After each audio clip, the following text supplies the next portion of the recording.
Welcome to 5 Star Weekly. Atlanta United got their revenge over the Crew in the second battle of Lake Mapfre. We review that match and we take a dip into the mailbag to answer some of your burning questions. All that and more, coming up.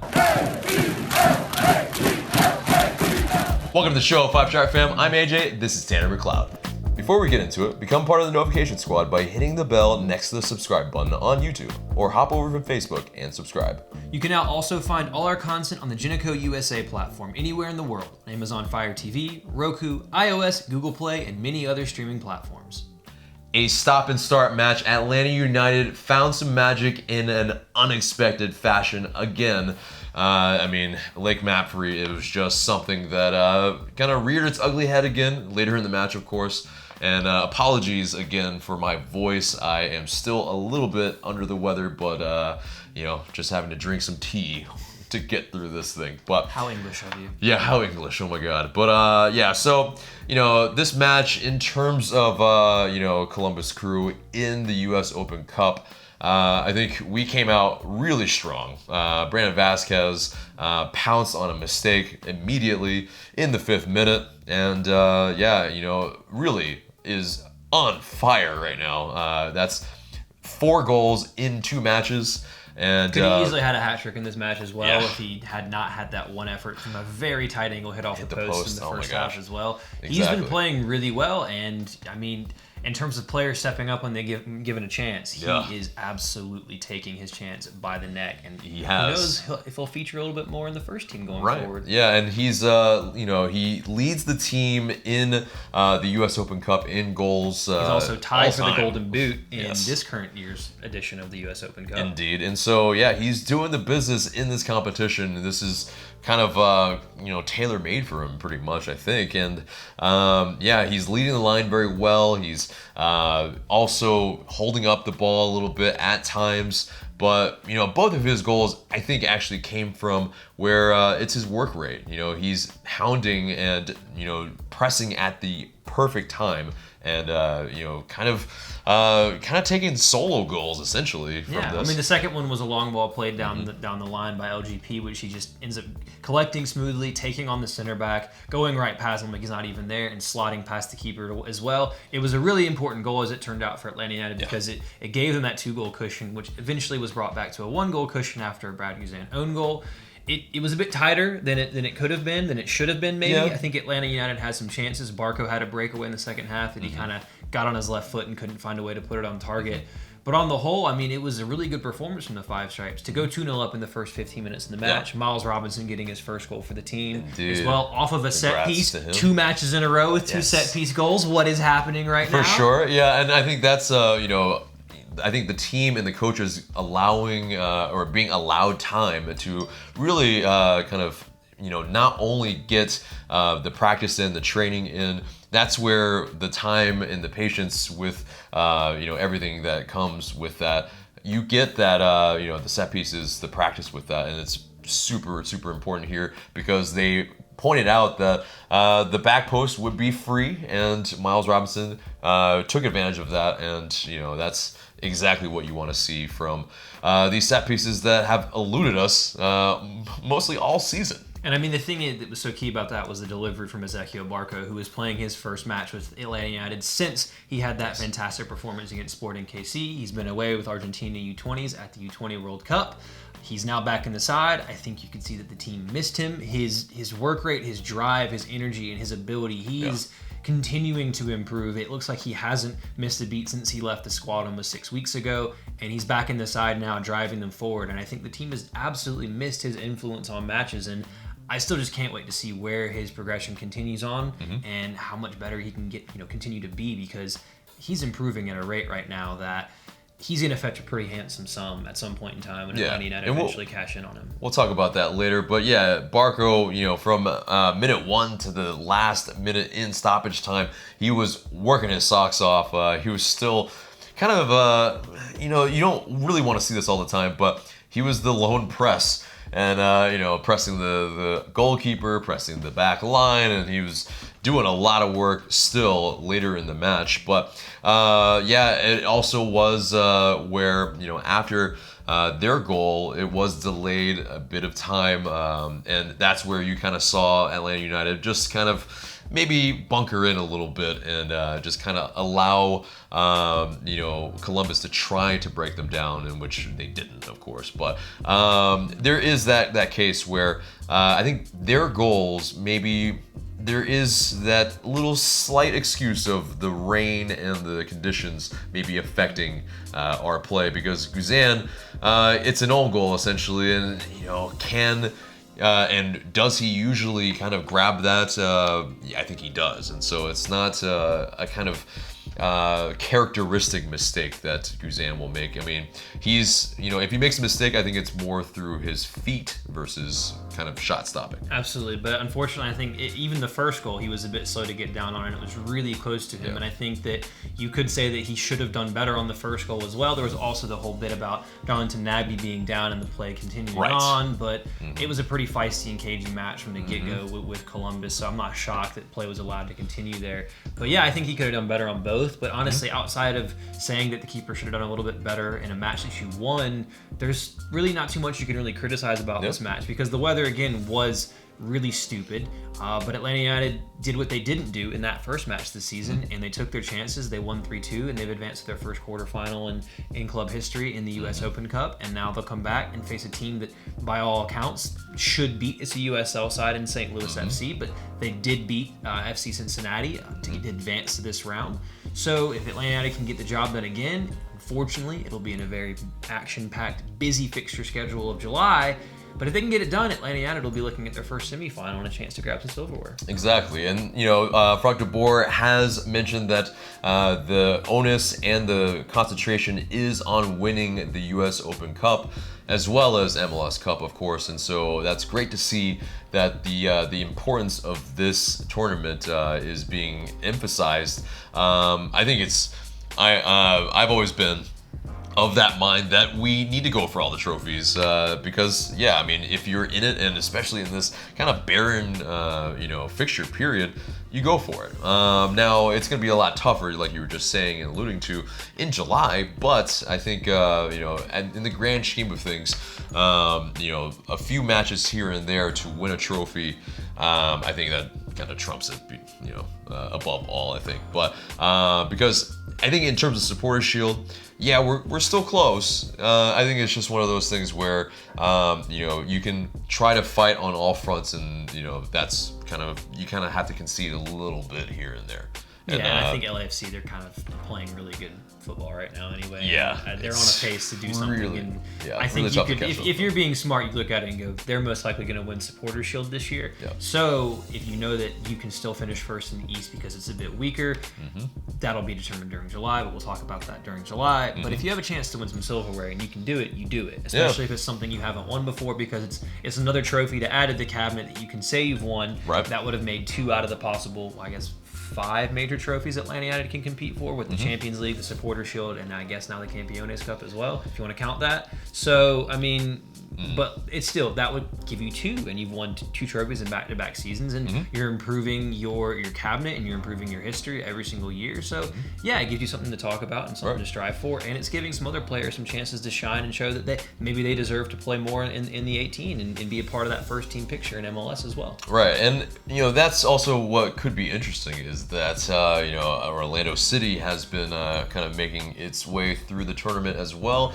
If there is that matchup later on, be in a semifinal if both teams made it there. Yeah, it might actually have some meaning to the actual to the matches in this rivalry. So it might be a good thing.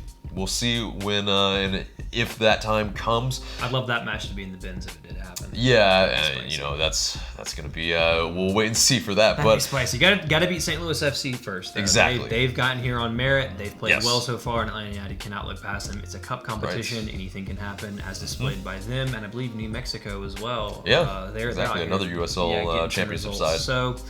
Yeah, it can happen if you're not careful and you look past the team. So cup sets are always part of it. That's what makes cup special. But as of right now, Atlanta United through to the quarterfinal. Indeed. But so also Brandon Vazquez, he spoke about his confidence level right now, which I think is his answer is, I think, very, very poignant, and also speaks to his attitude and mindset right now. He said, after 2 goals each in these past 2 games. I feel good about myself, but like I said, the work doesn't end here.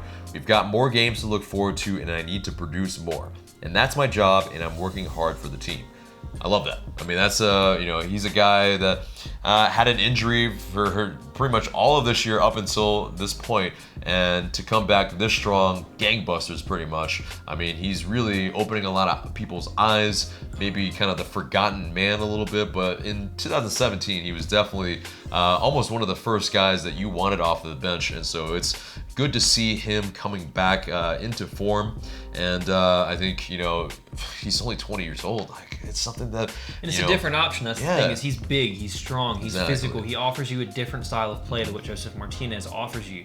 And you need to have a second striker come through and play well. So if you have him coming through playing well, that gives you something that you didn't have before. It gives you a bit more confidence. Yes, he's not Josef Martinez. Yes, he's not going to score goals at the rate Josef does, because Josef's incredible. Yeah. But to have someone who can come off and who is confident, who does think that, yes, if I get a chance, I'm going to bury that chance, to have that mentality, you have to have that as a striker. And right now he's feeling it, so hopefully he can continue that good form. He'll definitely get to play against Toronto because Josef won't be back yet, so we'll see how he fares against some MLS competition. Yeah, and what it's a good thing to note here is that he didn't score these goals with his head or being physical. He scored these with his feet, and they were very well taken. The first one, I mean, for someone to be as composed as he was, yes, he made it look easy. But sometimes from the top of the 18 to comfortably slot it past the goalkeeper into the bottom corner, it's not always that easy, and he made it look simple. And the second one as well, he basically wrote a challenge, went past the guy, and slotted into the corner as well. A little bit Henry-esque, Exactly. And then the other goal he could have had where he hits the post, he takes it from a tight angle, and another time maybe he does get that goal. So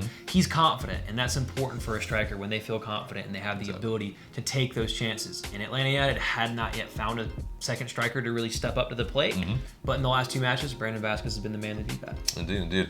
But so that wraps it up for this match, and it's really great to see us advance.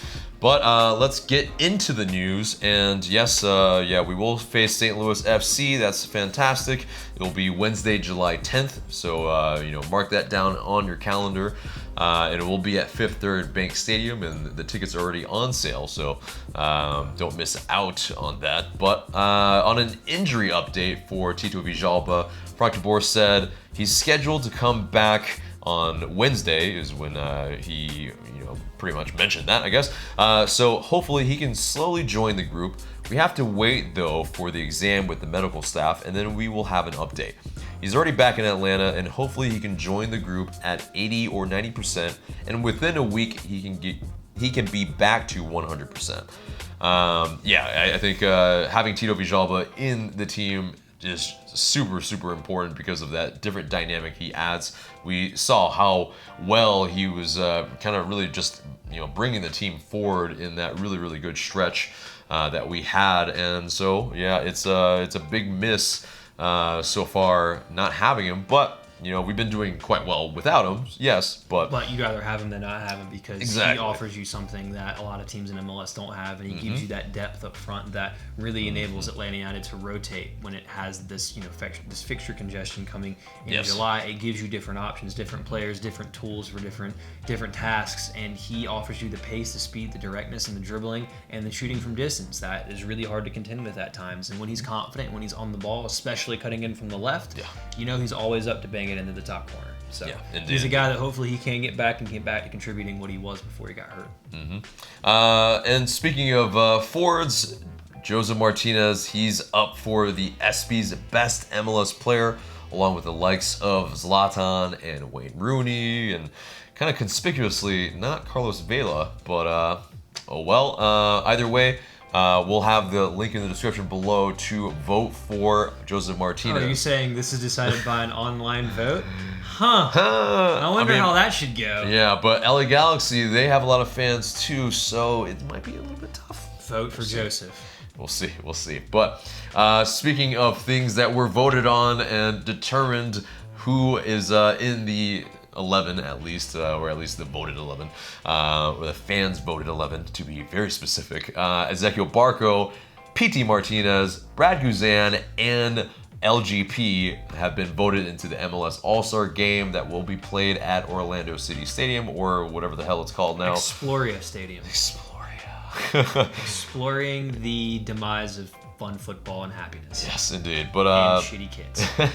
And yeah, exactly. So that's the really big miss, I think, here. And the sad part is we have to see our players wear their purple. This wasn't red and black last season, so why does it have to be purple this year? Yeah, it could have been a splash of purple or something else. No, I mean, it's purple. Yeah, you have the little bit of aesthetic of Atlanta here, but it's just not like, in your face. This is absolutely, I think, this is cruel and unusual. This is abhorrent, man. This is like... Not a fan of the color. Yeah, like you should, like it is like this. It's like if, if you're on, if there was a Premier League All-Star game, exactly. And Man United or Liverpool players were blue, they wouldn't be a fan. Exactly. It's like if you made their players wear Evertonian colors. Or if, like, say, the NFL Pro Bowl, which no one cares about, but if it did, all the Falcons players had to wear black and gold. Pretty sure they wouldn't be fans of that. Neither would the fans. Yeah, so, there's a lot to kind of gripe here about. Yeah, there are some fans that like the kit. But you're wrong. It doesn't matter. I mean, I'm not gonna. You can say that, but it's just. I don't want to see our players in those colors, so it's just. It feels weird. Yeah. So with that, just to clear up what that is, though, in terms of the fans voted 11, it's not gonna be all these guys in the starting 11. It will be the coach's choice who actually starts. And there also will be a commissioner's vote as well. And so, maybe you hope in the historic past, you probably haven't seen the likes of someone that is not such a big name. But Miles Robinson definitely deserves some inclusion. Joseph Martinez maybe should arguably. I don't want them there, for what it's worth. I'd rather them not play. July's going to be wild. Subset. There's a lot of matches. Yeah. They're not. The All-Star game, not important. Yeah, it's very much a friendly for sure. And it's not in Atlanta this year, so I don't care. Yeah, and so their representation of us having to vote our players in is not as strong, but it definitely is. The fans kind of stuffed the ballots for sure. PT Martinez, maybe not the most deserving if you look at the grand scheme of things, and that's maybe underselling that a little bit. I think it's based upon his profile and his known ability, not specifically how he's played so far this season. Right. You have your Carlos Velas and stuff like that who've been really out there banging in goals left, right, and center, and I think those are the guys that you will see. But at the same time, PT is one of the bigger build players in terms of profile in the league, so to give him a platform to play on could prove good for numbers and people seeing him, because he is a fan favorite for a lot of people. Exactly, and in terms of all the River Plate fans that would tune in, I'm sure it's probably all good for ratings as well. But anyway, so let's move on. And Mercedes-Benz is having their party on the pitch again. It's July 3rd, and I went to this last year. Yeah, they have soccer darts. They have you can try to hit the crossbar, and you can just chill on the pitch, and it's fantastic. I think it was only $15. You could chill in the club suites as well. It's a really good time. And they'll have the United v Fire game on that day as well. So they'll be broadcasting. You'll be able to watch that in the stadium. Exactly. And so, it's a nice way to watch the match and also just, get some kind of behind the scenes, scoping of Mercedes-Benz if you haven't seen it before. But so Julian Gressel, he has started the first annual Gressel Mania Golf Classic. It's going to be played at TPC Sugarloaf in Duluth. And the proceeds are going to be used to help create another station soccer pitch for Soccer in the Streets. I think that's fantastic. Now, it's kind of a hefty fee to actually get in. So you probably have to be a little bit quite well off to kind of get into this. But it's all for a good cause. So if you can donate and you can do it, we highly encourage it, because it's going to a great program in Soccer in the Streets, who are trying to expand that league of stations and create more pitches around Atlanta. I think it's incredible. And that event will be Tuesday, September 3rd. So that's when that's taking place. So good luck to Julian Gressel in raising as much as he can for Soccer in the Streets, and hopefully hopefully they can get that station built.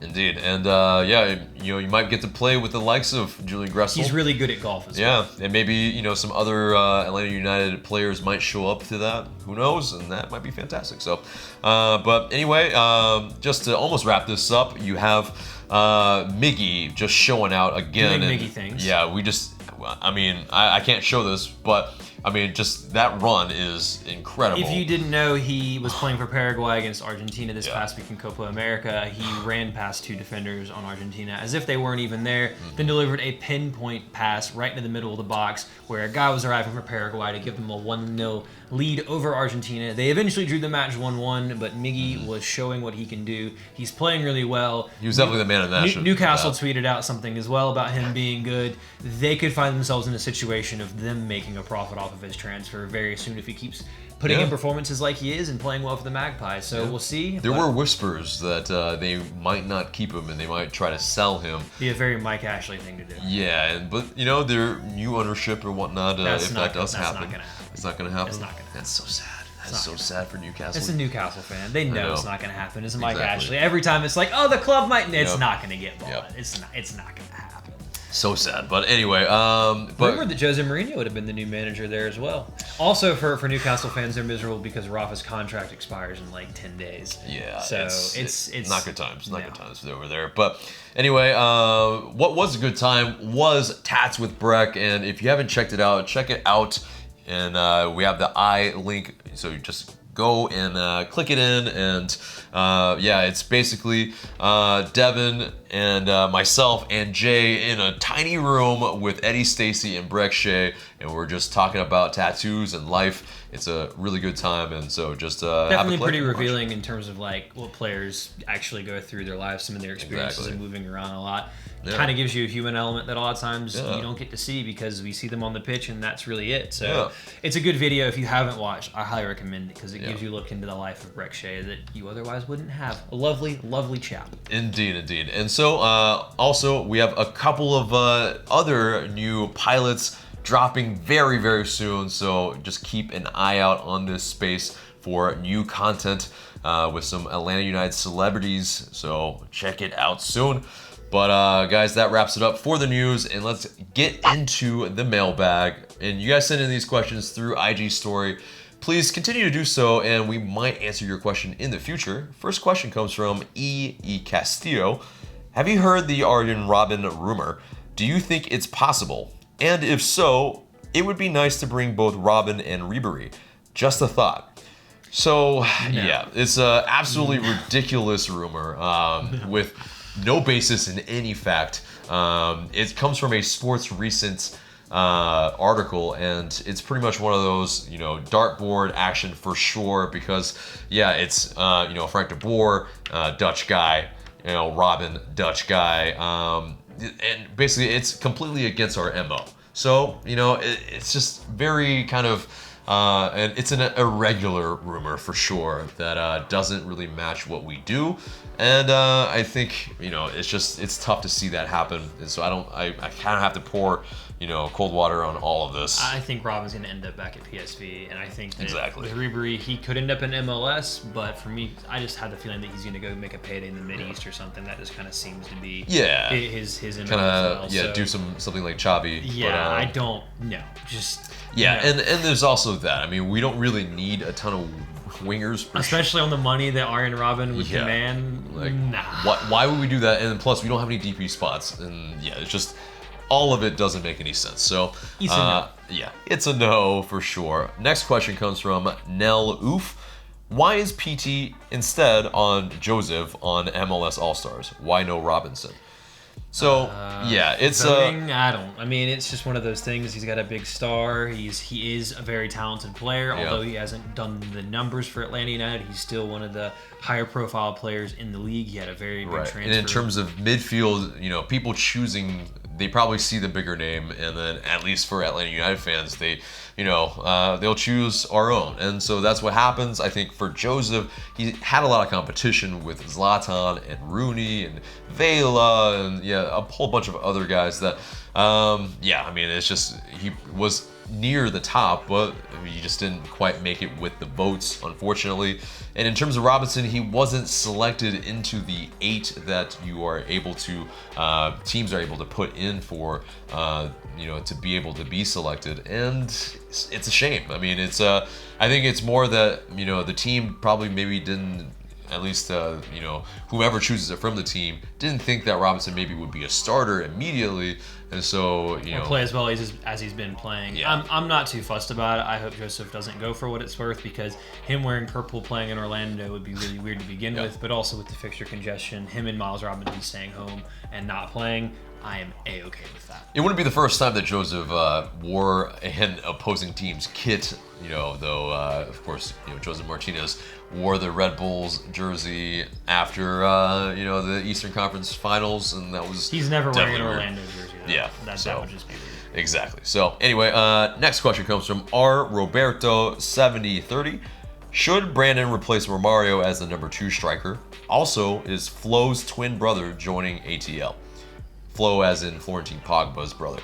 We'll get to the first part first. Should Brandon replace Romario as the number 2 striker? I mean, I think it's one of those things. I mean, Brandon, he's cementing a little bit of his place. Not maybe cementing is too strong of a word, but I think he is vying for a spot as the first guy off of the bench for Joseph.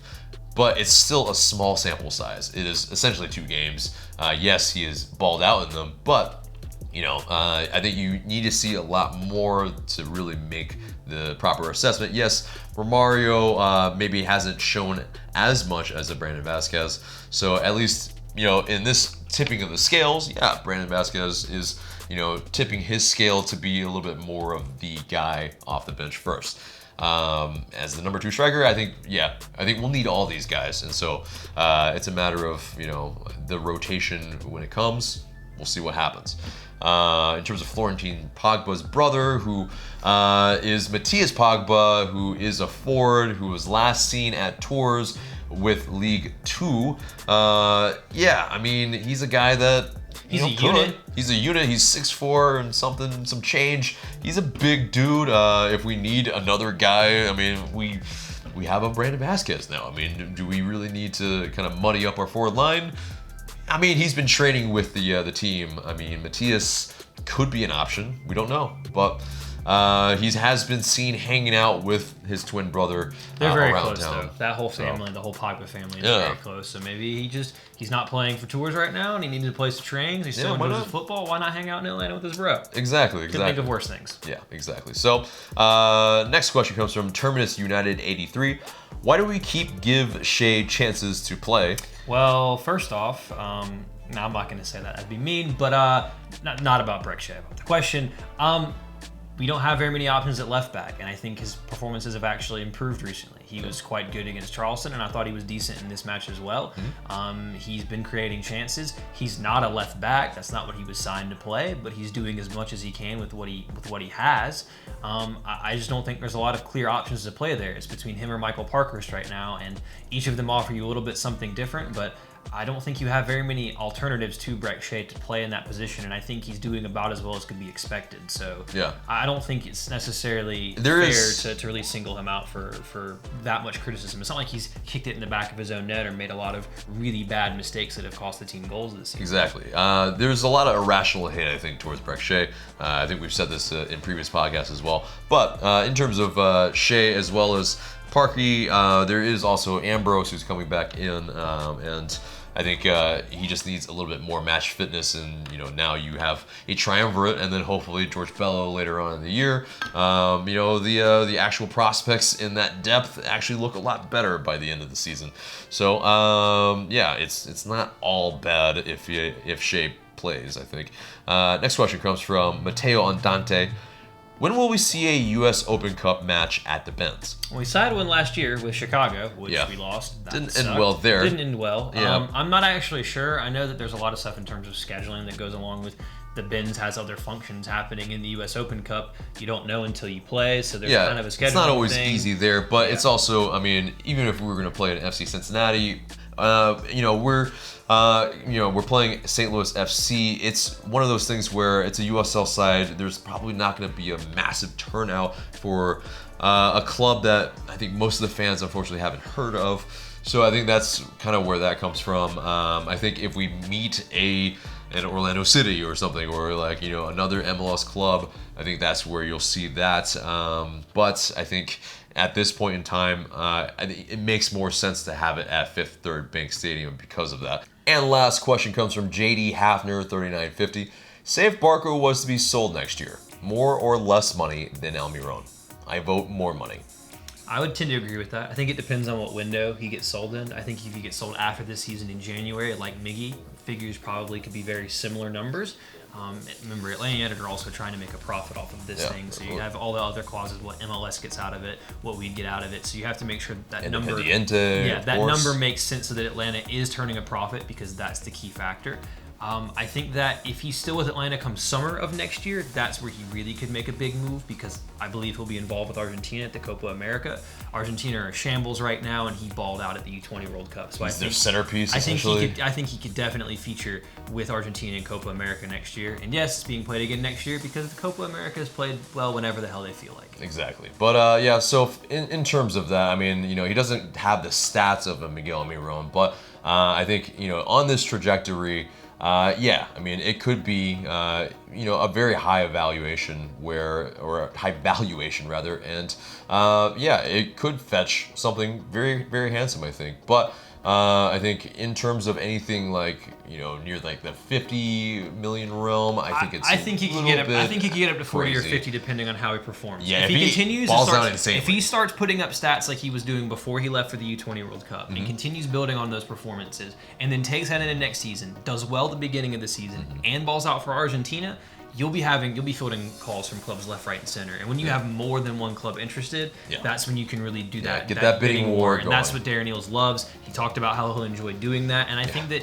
he'll be in a very strong position of power to demand the most he can. And I think that Barco could be another watershed moment for MLS in terms of the fee that a team receives for a player being sold abroad. So we'll see. Hopefully he can keep up those performances and keep our fingers crossed that he can get that massive number. Yeah, indeed. But guys, that does it for the mailbag and gets us to our question of the day. And our question of the day, guys, we kind of touched on it already, but we're going to go with, does Brandon Vazquez deserve more minutes in MLS? I personally think he does. We'll see what happens. He'll get some chances against Toronto when Joseph is still away. But guys, just get in the comments below and let us know what you have to think. Should Brandon Vazquez get more minutes with the first team in MLS? Yeah, but guys, that does it for us today. Remember to subscribe if you haven't already. Smash that like button and share this video because it really does help us a lot. And for Tanner McLeod, I'm AJ. Thank you guys so much for watching.